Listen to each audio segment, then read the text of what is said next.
Здравейте! Днес ще ви покажем упражнение за долната част на тялото, за бедрените мускули. Това е най-големия мускул в човешкото тяло и затова е желателно да се тренира с многоставно движение. Такова движение е клякането. Първоначално, за да се изясни каква трябва да е позицията на тялото при клякането, с моята асистентка Грета ще ви покажем как се подхожда.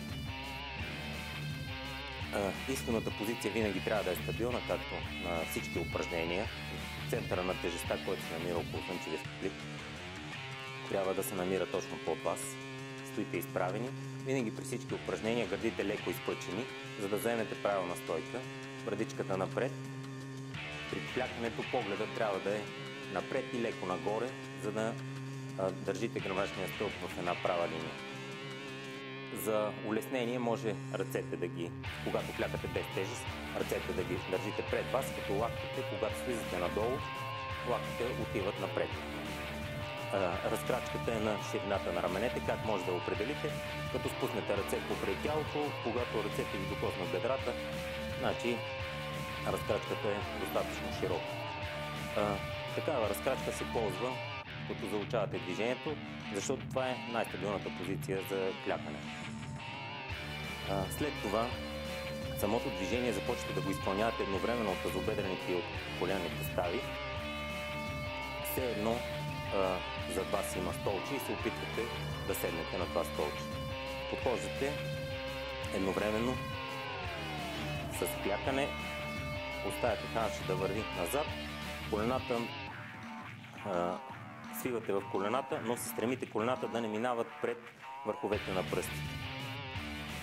Посоката на колената е с посоката на пръстите на краката. Забравих да спомена, че при позицията на краката пръстите сочат леко навън. Тази позиция е сравнително стабилна. Натиска трябва да идва от петите. Клякате и с усилие от петите избутвате нагоре. Въздух си поемате при започването на движението. Когато имате усилие при изправяне нагоре, изпускате въздух. След това поемате въздух, клякате и при усилие нагоре изпускате въздух.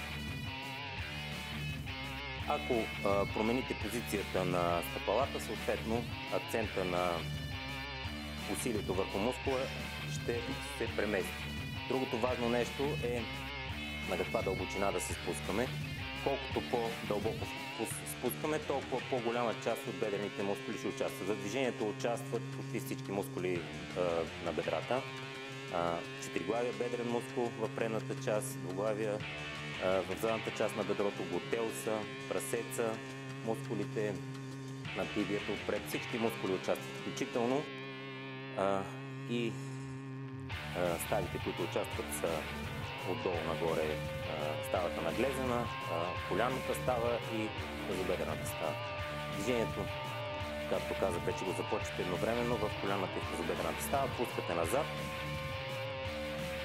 Ако глезена ви не е достатъчно гъвкав, той няма да ви пусне достатъчно дълбоко да слезете и съответно ще бъдете леко изместени напред, ще се повдигнете на пръсти. Тогава може да сложите под петите една тънка поставка или някакви малки дискчета, които да ви помогнат първоначално да нямате това занасяне напред. Другото е натиска да идва винаги от петите, тогава няма да изместите центъра на тежестта и няма да се занасяте. Ако не може да го изпълните по този начин, може да подходите по последния начин. Хващате се за някаква опора, правите с опората клякане, както го показахме вече, и след това продължавате самостоятелно. Така. Дълбочината, ако клякате до средата, съответно натоварвате горната част на бедрата. Колкото по-надолу спускате, толкова повече се включват задната и долната част. При дълбок клек се включва много силно и седалищния мускул, но пък се разтяга повече връзката в коляното. Ако сте начинаещи, не ви съветвам да правите много дълбоки клекове, за да не започна да не получите някакви болки в коляното евентуално. Докато не усъвършенствате движението, клякате до 90 градуса, положение при което бедрото става успоредно на пода. Движението е контролирано надолу и взривно нагоре. Изправяте се с усилие нагоре, при което издишвате. Поемате въздух, държите, горе издишвате. Не задържайте дъха и прекалено дълго време, защото така ще създадете излишно натоварване в тялото.